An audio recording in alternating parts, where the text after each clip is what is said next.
Дојдовте во за или против. Христос воскресна, навистина воскресна за многу години празникот, да сте ни живи и здрави, трет ден, велик ден. Имам чест денеска, мој гостин, да биде професор доктор Аце Миленковски, ректор на Универзитетот Скопје од Скопје. Добро дојдовте. Добро ве најдов, да бидете здрави и живи. Пораката што испративте, само ќе ја повторам на малку поинаков начин. Точно така, Христос воскресна, Христос воскресна, Христос воскресна. Амин. Амин, Господе. Да сме живи и здрави. Ви имавте пригоден подарок кој што требаше да биде за гледачите, во текот на емисијата ќе го донесат, нели? Како еден вид да одбележиме големиот празник, кој што е, како што кажав, трет ден. Господин Миленковски, имаме ситуација во која што го дочекуваме велик ден не толку насмеани и срекни, не заради празникот, туку поради она што ни се случува во Македонија, оној девастиран децении, можеби, но особено последната деценија најмногу систем кој што го направи, тоа што го направи, многу наталожени работи кои што се насобраа, резултираа, можеби и еруптираа со она што се случи во Кочани, но не беше само тоа. Постојано нам нешто ни се случува благодарение на сиот тој урнат систем и на онаа девастација која што мислам дека е најзаслужен оној претходен естаблишмент кој што направи многу работи што не требаше да ги направи. Но еве, имаме систем каков што е, имаме и шанса да се обидеме да го, нели, поправиме, да го ревитализираме. Како гледате на оваа ситуација во која што во моментов за жал се наоѓа Македонија, но и за среќа, ако го направиме тоа што треба да го направиме, може да завршиме голема работа. Не за нас толку колку за идните генерации.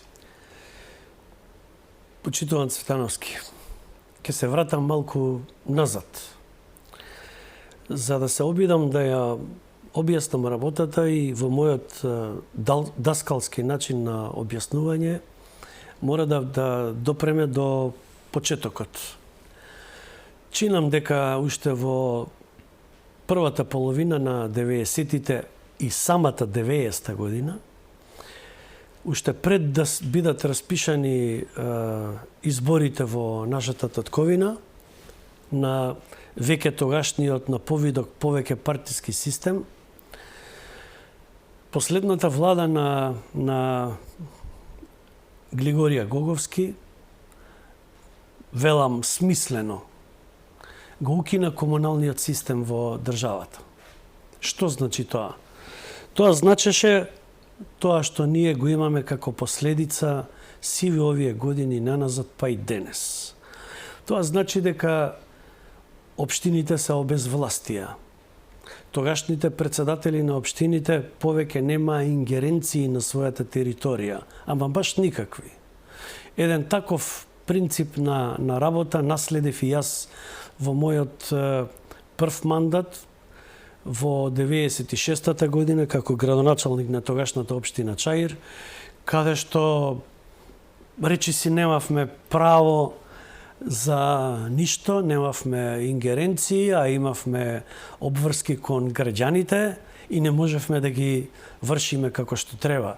За волја на вистината ќе спомнам само една бројка, што значи дека тогашниот буџет на општина Чаир беше 19 милиони денари. 19 милиони денари во денешни услови се 300.000 евра. 600.000 марки биле. 600.000 марки.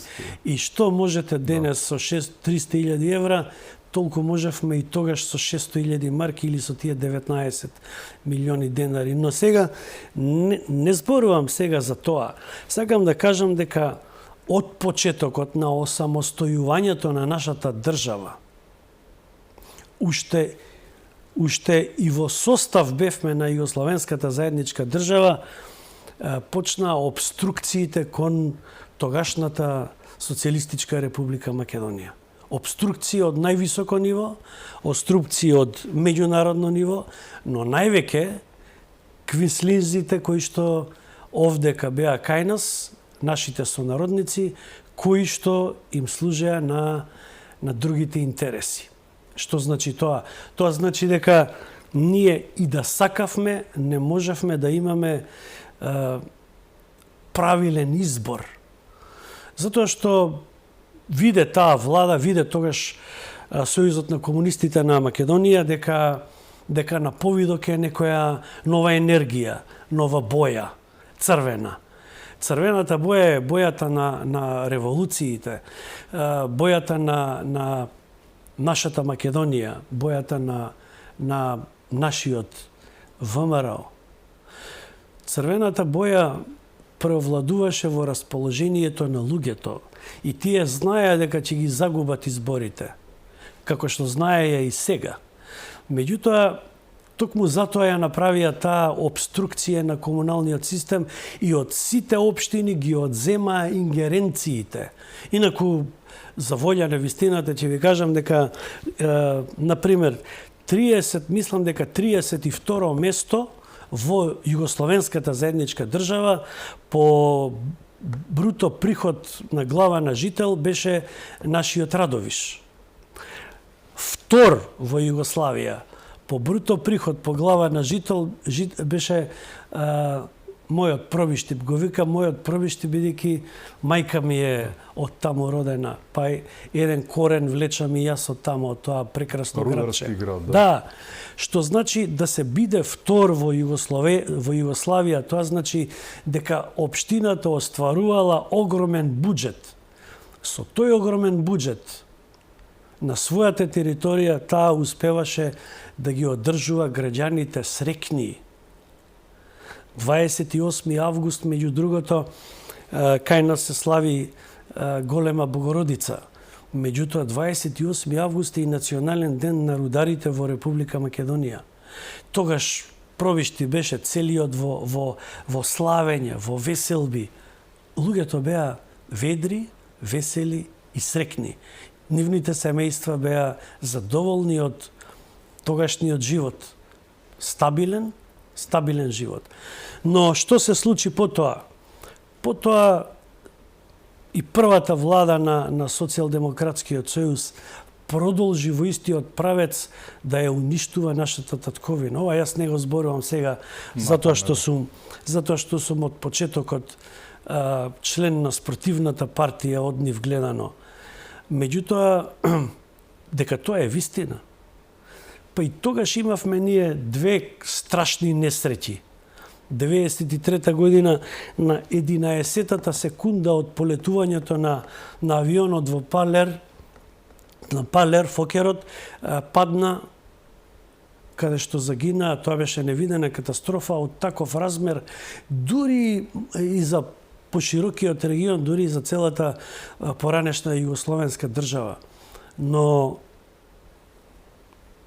во 94-та чинам дека, или 95-та, не ме фаќате за збор, имаше уште една авиокомпанија чиј авион удри од полетувалиштето на Охридскиот аеродром, удри право во Ридот, ако се сеќавате. Секако. Што значи имавме две страшни несреќи со многу бројни жртви, но тоа не го доживувавме како денес. Секако ја изразувам мојата длабока жалост до семејствата на сите починати кои што беа низ годините наназад, особено ова последната што ни се случи во нашето Кочани. Но ние мора да направиме чекор повеќе. И владата пред оваа наша влада исто ги направи, ги суспендираше многу закони, ги видоизмени, ги направи такви за да ние денеска како последица ги чувствуваме обструкциите од тоа владење на Социјалдемократскиот сојуз.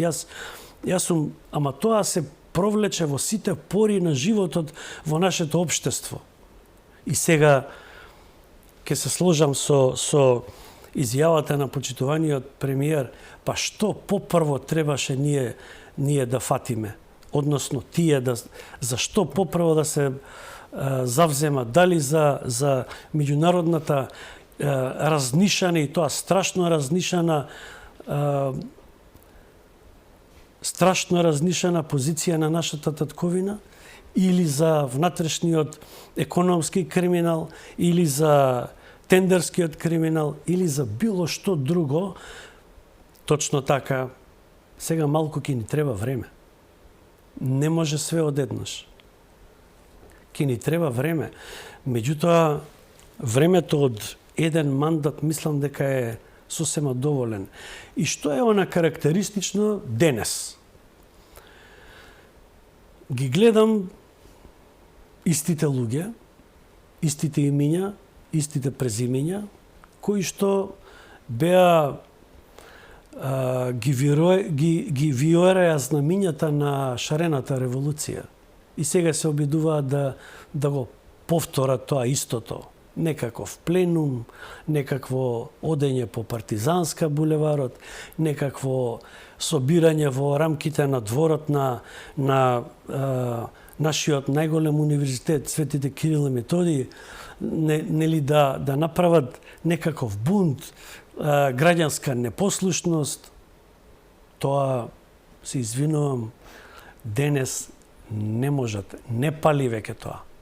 Како човек кој што бил долго време во политиката, во општествениот живот сте уште повеќе што се вели, но ги следите работиве, ги помно ги знаете работите, што ни се случува, како ни се случува, како се одвива, со кого, кој како работеше и се. Како би оцениле еве оваа истрага што е во моментот што се одвива?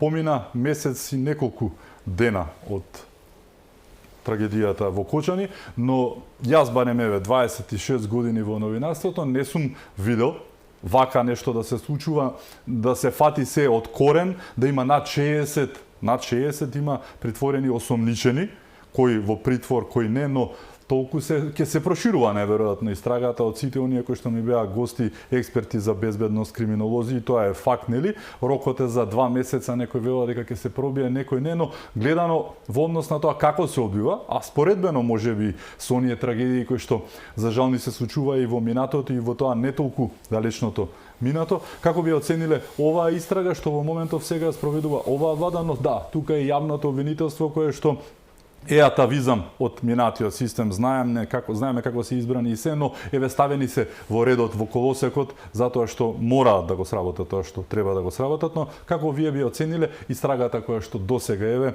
месеци 8-6 дена всушност се одвива? Во рамките на моето секојдневие и на мојата работа, ние имаме уникатна методологија за работа на наставниците и за учење на студентите, која што се вика мерливост на знаењето. Зошто го кажувам? Значи, од мојата страна гледано, можам да ги упатам во овој момент кон господинот Тошковски сите суперлативни зборови и да му честитам за ваква робусна, јака, оштра борба со истрагата и со сите оние кои што попатно ја попречуваат истрагата, а има такви, нели, слушаме и гледаме. Особено повторно медиумите на Социјалдемократскиот сојуз и истите луѓе кои што исто се обидуваат сега да ја враќаат назад шарената револуција, не знам, не сакам да карикирам со имиња и презимиња, туку на сите нас не се тие еднакво познати. Она што сега го направи Министерството за внатрешни работи и министерот Тошковски е нешто што јас го немам видено многу години наназад. Односно го немам видено воопшто уште од времето на првите влади во нашата самостојна татковина Република Македонија. Така. Но еве, кажавте и самиот дека нема да биде лесно да се оправат работите. Сепак оптимистите дека може да се поправат, имајќи предвид дека да, здраво е фатена работата конечно и покрај тоа што имаме, јас велам, еден триумвират во Македонија кој што не сака да не биде. Знаеме кои се тие три партии во моментот, за жал. Едната е понова, двете се многу долго време, една беше и на власт 22 години, другата постојано ќе дојде на власт, па ќе направи 3000 глупости, па ќе ја тргнат што продажби на идентитетски одредници, што веќе не е направено во нивниот мандат. Но еве, тие се сега главните кои што, нели, како што кажавте и самиот, преку нивните медиуми, но честопати и преку нивните политичари, за наша среќа или не, ги има многу малку, затоа што народот го кажа тоа што го кажа, зборувам за пратениците и слично. Еве, верувате дека може и ќе не биде и покрај ова што ни се случи досега? Видите, пред се сите ние како луѓе, како граѓани на нашата татковина, на оваа мала држава, но многу значајна во светски размери, не по нејзината големина и не по нејзиниот број на жители, туку по значењето во историографијата на културата и културното наследство во светски размери. Но ние мора да веруваме. Јас верувам и полагам огромна надеж во сегашниот актуелен состав. Огромна надеж. И гледам дека и слушам дека не е исто. И многу ќе речат исти се сите. Не се исти сите. И ние не можеме ни биолошки да бидеме, нити физички да бидеме еднакви. И никој не е ист со никого. Секој носи своја специфичност во своето семејство или во својата работа. Секој од нас е различен. Така и овие луѓе денес што ја предводат нашата татковина се бајаги поразлични. Не малку, него бајаги поразлични. Поразлични од нерешителноста на претходната гарнитура и решеноста да се соочи и да се стабилизира државата на оваа гарнитура. Тоа е огромна разлика. Додека претходните ја продава, ја предава, ја убива нашата татковина, сега морам да признам, задоволството ми е огромно што сегашната владина гарнитура е на браникот на националните државни интереси, што е многу важно или што е најважно. И за духот на народот особено, нели? Точно така. Точно така. Која што владееше и се минативе години. На нас сега ни требаат неколку успешни чекори во рамките на промената на општеството. Нашето општество мора да го смениме, мора да го промениме на добро. Ние наследивме од Југословенската држава, да не бидам досаден дека често пати ќе ја споменувам, но тоа беше творба државна и општество со воспоставени стандарди и со висок степен на квалитет. Замислите како може да споредиме.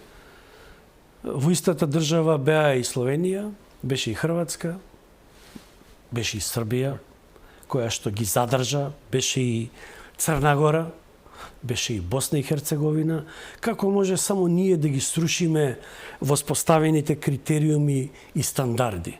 ЮЗ стандардот и ден денеска е поим за квалитет, меѓу другото, нели? ЮЗ, точно така. Тоа значеше југословенски стандард.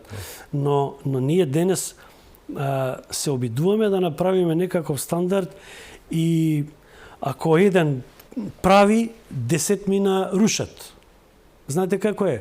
И тоа е состојба која што нон-стоп ни се повторува, 35 години откако е државата наша самостојна, татковината успева да се одржува, меѓутоа толку многу е уназадена од појдовната точка од која тргнавме кон осамостојување во 91-та година.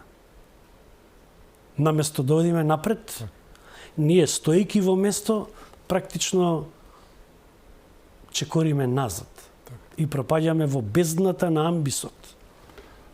Велат во секое зло добро, не знам колку може ова беше преголемо зло, но сепак има ли шанси ова да биде крешендото на целата она девастација и руинирање на системот, зборувам за Кочанската трагедија, од која што нели ќе излезе една катарза толку потребна за ова општество, ова да биде крајот на се што не чинеше досега направено, на собрано, премногу жртви се да 62, дали може да биде ова најдобрата, ако не причина за една катарза, бидејќи нели ако не ја искористиме, можеби и нема да не биде.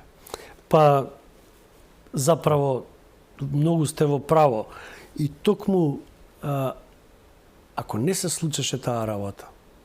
Денеска се великденски денови, денеска е трет ден Великден. празнувајќи ги овие денови кои што значат највеличенствено нешто со воскресувањето на Господ Бог Исус победата Христос. на смртта, да. Точно така. И победата на смртта со неговата смрт. И со воскресението Божио. Но ако може да извлечеме некаква поука, тоа ќе биде сега, денес и веднаш. И во периодот што следува, ние ќе треба да го видоизмениме општеството. Мора да ги вратиме на општините надлежностите, правата, да им дадеме обврски и да ги следиме како тие ќе ги исполнуваат. Замислите, не може на својата територија градоначалникот на општината да нема контрола, например, на основното образование. А нема контрола. Освен што градоначалникот ги предлага директорите на основните и средните училишта, еве го земаме Кочани како пример, тие немаат право на креирање на образовниот процес. А треба тоа да го прави општината. И треба да има началник или шеф, или порано се вика локален министер за образование. Да, никогаш науката не била во делот на општините, на локалната самоуправа, но било примарното образование и секундарното образование. Тоа значи основните и средните училишта. Од секојаш биле. И денес во западните земји е така.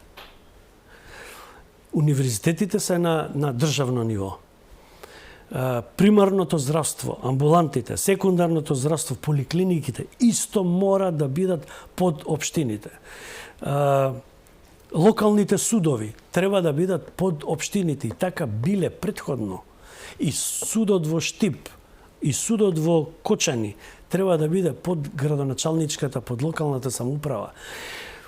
Па вие земете уште од времето на Дивиот Запад, ако се сеќавате на илјадници снимени вестерн филмови, како идат на избори. Градоначалникот на Тумстоун, например, шерифот на Тумстоун, Вајат Ерб, и иде судијата на избори. Од тие 1800-тите години па се до денес во Соединетите Американски држави е исто или 90% слично. Ние мора да смениме нешто, да им дадеме повеќе права. Сега некој ќе каже тоа е начин за злоупотреба, ама ние не може да тргнуваме, не може да градиме правила од злоупотребата. Злоупотребата е инцидентна и таа е поретка ако му ги дадеме правата. Знаете, кога на мало детенце ќе му кажете ова немој да го фаќаш и намерно ќе го тргне чаршафот. Таква прочем беше и како малечка ќерка ми Ангела. Те гледа у очи и го трга чаршафот и руши све долу. Затоа што забрането е. Така. Да им дозволиме на општините да се развиваат. Нас ни треба нов закон за територијална поделба на државата. Нас ни треба нов закон за град Скопје. Нас ни треба нов закон за локална самоуправа, каде што владата ќе го ослободи баластот од својот грб, тој што го носи, дека министрите или премиерот не може да управува со локалната самоуправа. Тоа е таму. Прашањето е таму, некаде во Кочани, и тие сами ќе се организираат. Исто и локалната полиција е под локална самоуправа. Што значи дека ние мора час поскоро да превземеме таква иницијатива за конечно, јас слушам 35 години децентрализација на Република Македонија. Па за тоа не треба 35 години. За тоа треба јака влада, јако мнозинство во Републичкото собрание како што е денес, и да се направи таа измена и да се вратиме на старите стази по кои што треба да се движиме, а тоа се стазите на квалитетот и стандардите.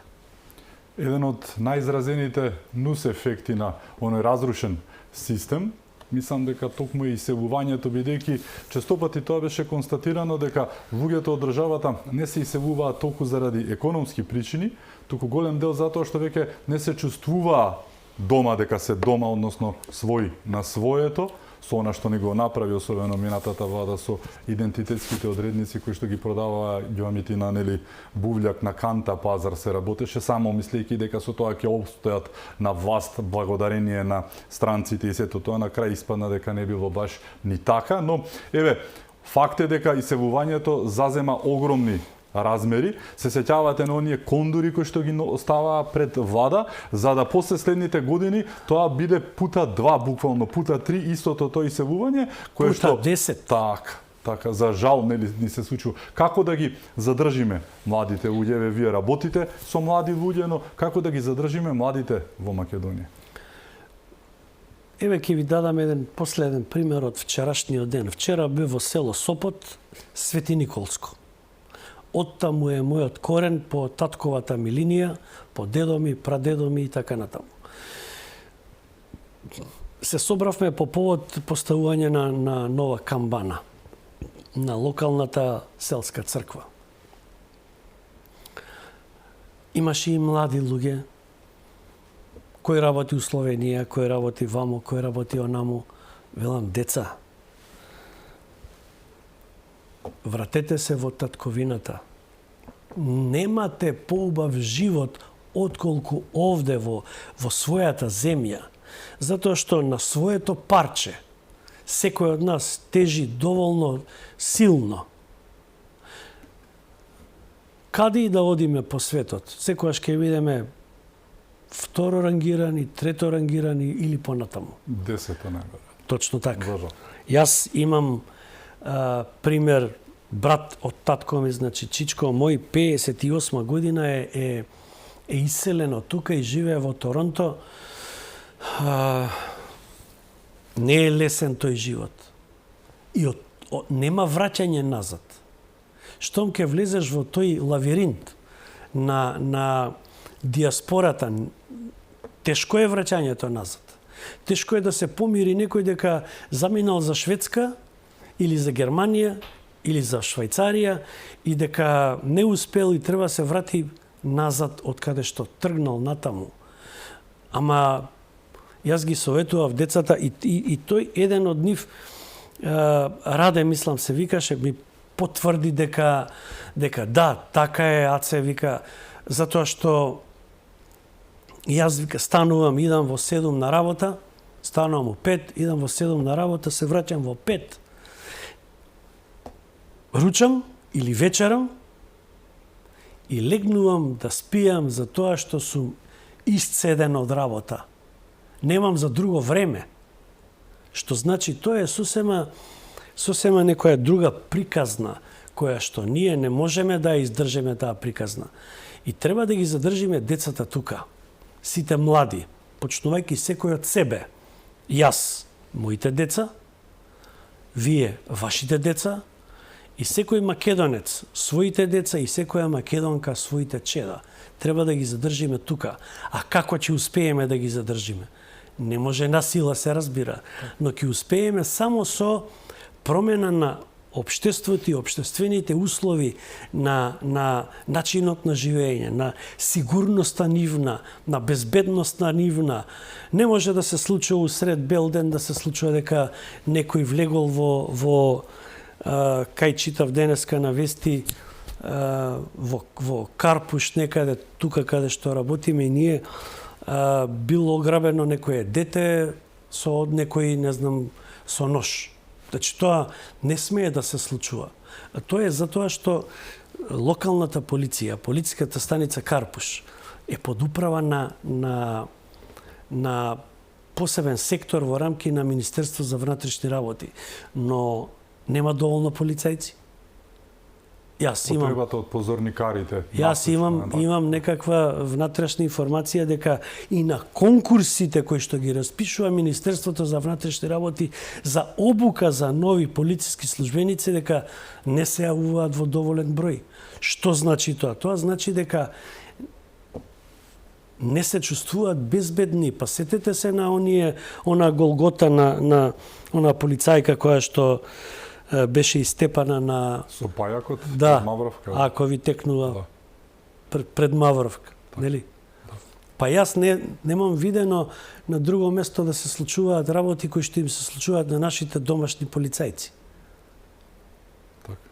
Им треба зајакнување, им треба стабилен систем, ќе останат сите деца. Не тргнаа сите по корка леп. И токму тие кои што ги собираа сега ве гледам и се потсетив на вашите зборови, токму тие што ги собираа сите тие кондури, патики, влечки, чорапи, што не ставаа таму пред владата, нели? И токму тие кажуваат, и еден од нив па го изгласаа за прв човек во државата, тој вели да не бев јас председател, ќе се иселев и јас. Замислите каква скандалозна изјава е тоа. Но не видов да се исели, бидејќи најави дека ќе врати, дека нема да земе председателската пензија, но сепак ја зема и се уште тука работи и по универзитетиве и така. Сакам да кажам колку си стоеше на зборот. Види, па ако си стоеше пред ќе се иселеш.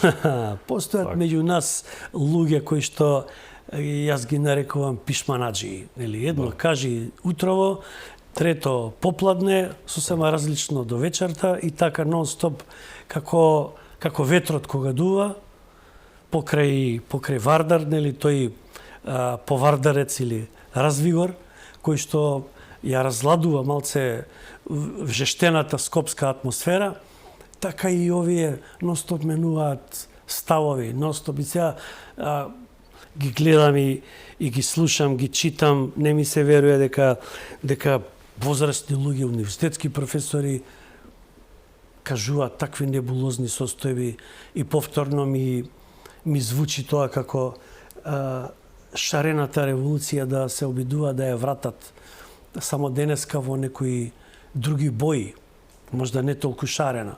Јас ја нарекувам шарена дееволуција, која што направи од учесниците мајмуни, а од државата протекторат, па сега се враќаме повторно, нели, на нозе, така.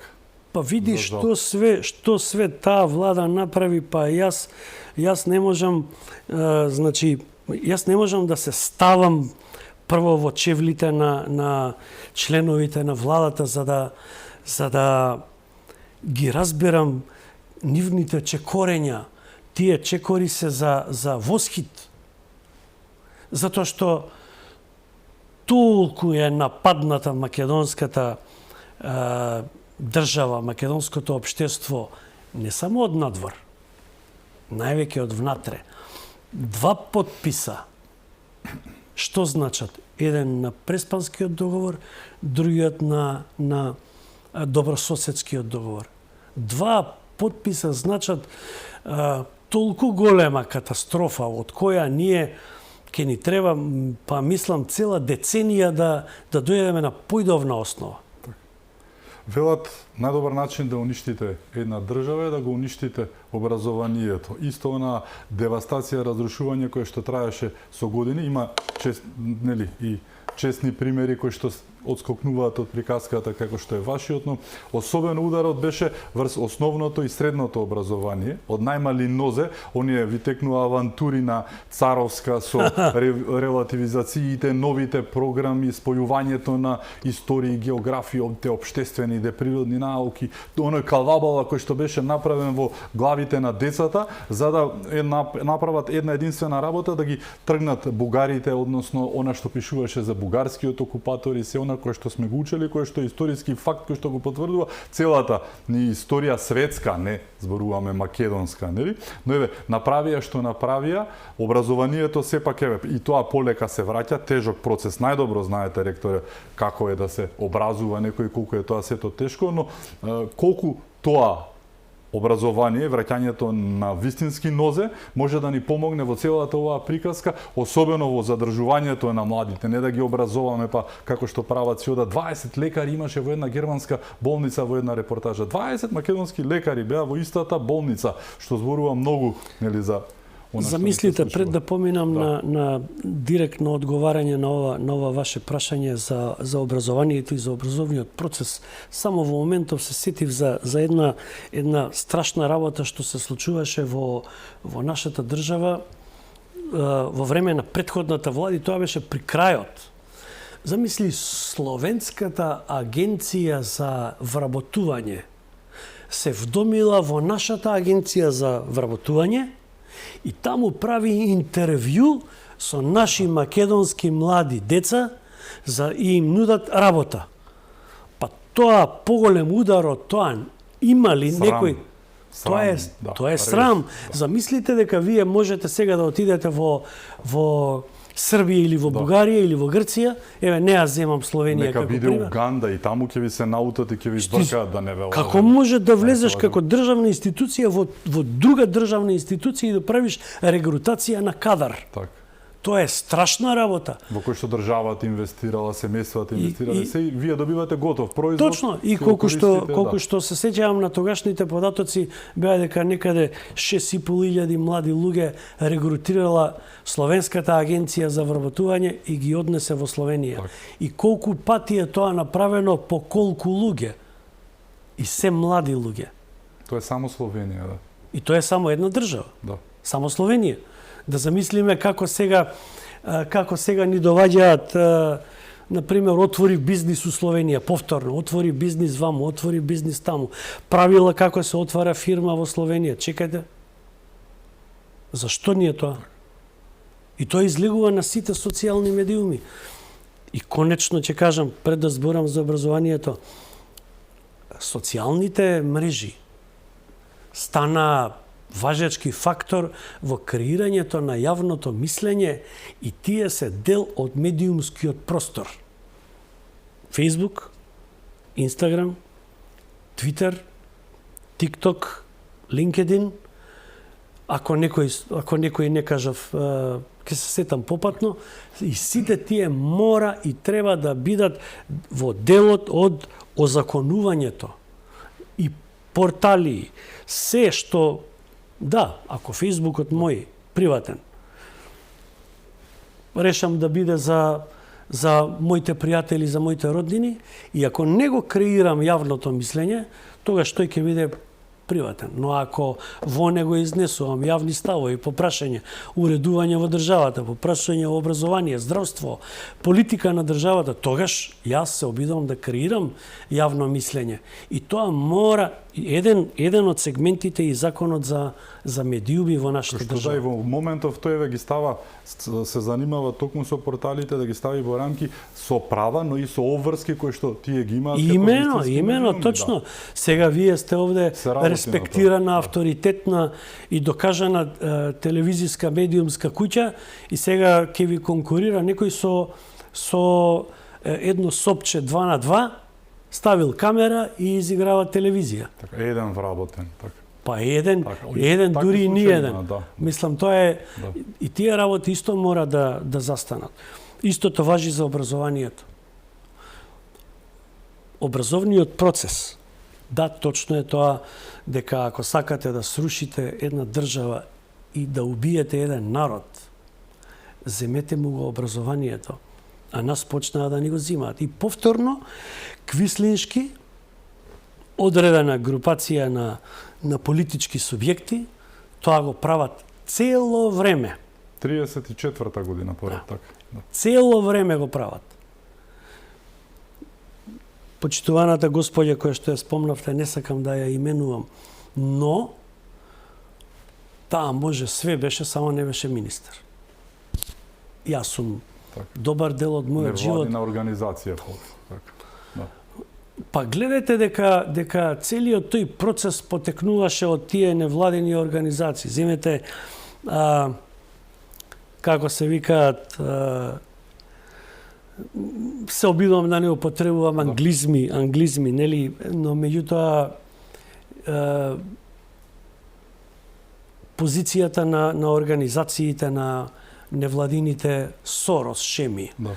на USAID, на трошењето на пари во нашето општество и не само на нашето. Земете колку пари се потрошени во Хрватска, во Македонија, во Босна, во Црна Гора, во едни конзервативни средини, во Србија, каде што во Бугарија. А зашто? За освестување на населението за некој трет пол, за некој друг род. Нема друг род. Животинскиот свет на земјината топка од вајкаде, уште во времето на архаикот како ера која што екзистира во милиарди години назад на земјината топка, кога се формира човештвото, до денес се е исто. Маж и жена. До кај не доведоа тие да биде маж против маж, кој што се чувствувал жена. Тоа не е до чувството. И тоа ни го наметна и го ставија во учебниците по така наречено граѓанско образование. И тоа не може да биде така. Јас тоа не би го прифатил ни умрен, а камоли жив. Како што вика, љуби да кажува еден од деканите на нашиот универзитет, вика, ти вика, ако умреш пред нас, вика, и нешто видиш дека не е во ред, ќе станеш, вика, ќе не караш, зашто по протокол не било тоа така. Ако нешто не направат кој што треба. Значи, јас верувам сега во сегашната министерка, господја Јаневска. Таа е темелит човек. Не затоа што се занимава со високо образование, туку затоа што целиот живот е лекар. Да се биде лекар, значи темелно да се анализира структурата на еден организам. Тука нема површна состојба. И верувам дека почитуваната господја Јаневска ќе ги направи вистинските чекори. Точно така. Но за да се реформира образовниот систем во државата, што е најважно, според моето скромно мислење, не е прво оделение, не се второделенците, не се основношколците, не се ни средношколците и средното образование, наставничките факултети. Оние кои што ги образуваат нашите деца. Тие кои што создаваат кадар за да ги учат нашите мали дечиња. Сега јас имам внук Давид, кој што во септември минатата година тргна во прво оделение и се зависи од двете наставнички кои што него го учат сега. Јас, дедо му, немам време јас да седнам со него да разговарам многу, односно сега за великденските празници зборувавме за еден глобус кој што му го купив му велам сега дедо и Давид. Двајцата почнуваме на Д. Ке учиме географија. Но не е само географијата нешто што е темел на едно здраво образовно општество. Туку е и историјата, туку е и културата. И како се во една непосредна средба во времето на предизборијето во изминатата година со неколку представници на тогаш во опозиција ВМРО се сретнавме за да кажеме дека единствено географијата, историјата и македонскиот јазик како дел од нашата национална култура имаат привилегија да го носат префиксот национални. И се сложи господјата Јаневска и затоа тргнавме во враќање на географијата на пиедесталот на која што таа треба да биде. И не само географијата. Истото треба со македонскиот јазик, истото треба со националната историја и воопшто со историјата и истористички наставни содржини. Но пред се, мора да се вратиме кај институтите за македонски јазик, за национална историја, филолошките факултети, филозофскиот факултет, природно-математички факултет, педагошките факултети, особено педагошките факултети кои што создаваат наставници и наставнички, така е за нашите најмали деца на кои треба во иднина да се подпираме на нивните одлуки и нивното влијание во државата. Ќе направиме кратка пауза за реклами, се враќаме со ректорот Миленковски. Имаме уште теми, ке зборуваме и за образованието, за она што се случува на Универзитетот Скопје. Останете со нас, се враќаме веднаш по рекламите.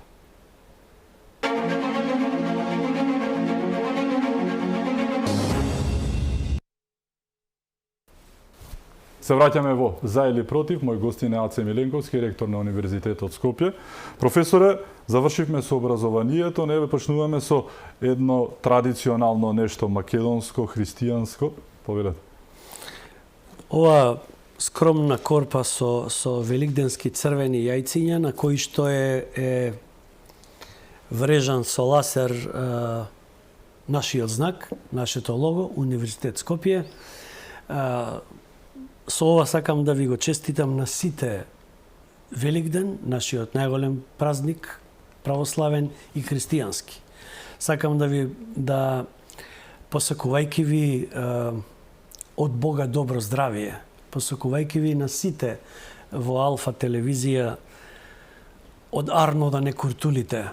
Ви посакувам убав ден, убава вечер. Ова е последна вечер, меѓутоа не е последна за да го славиме Великден. Великден секој ден понатаму се слави се до Спасовден. Тогаш можеме да кажеме повеќе не се вика Христос воскресна, а тој навистина воскресна. И затоа ние го живееме ова денес, затоа што тој сепак од озгора ја следи нашата земја, нашата татковина, бидејќи таа не е обична. Македонија е библиска земја. Амин. Едно големо амин. Амин, Господе. Да сте неживи и здрави, благодарам и на убавите желби. Еве, Универзитетот Скопје, што се случува на него, докаде сте, планови за иднина, проекти, да завршиме со нешто убаво за промена?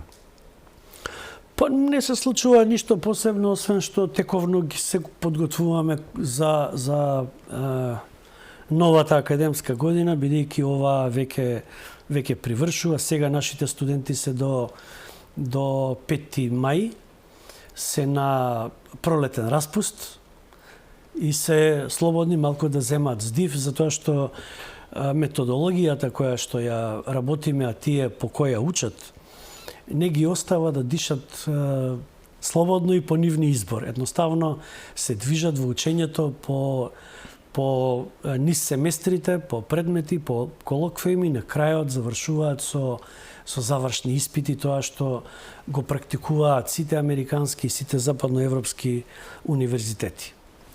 Ви благодарам што бевте мој гостин. На трет ден Великден ми правите чест.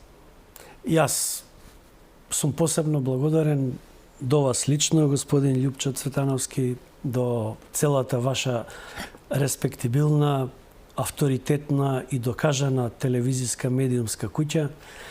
Благодарен сум за тоа што секогаш кога ќе ме повикате овде, јас се чувствувам прекрасно. Се чувствувам како да сум на универзитетот. Ви благодарам уште еднаш, ми беше чест. Ви благодарам и јас на вас. Ви благодарам и вам што бевте со нас, да сте ни живи и здрави и секако чувајте се многу.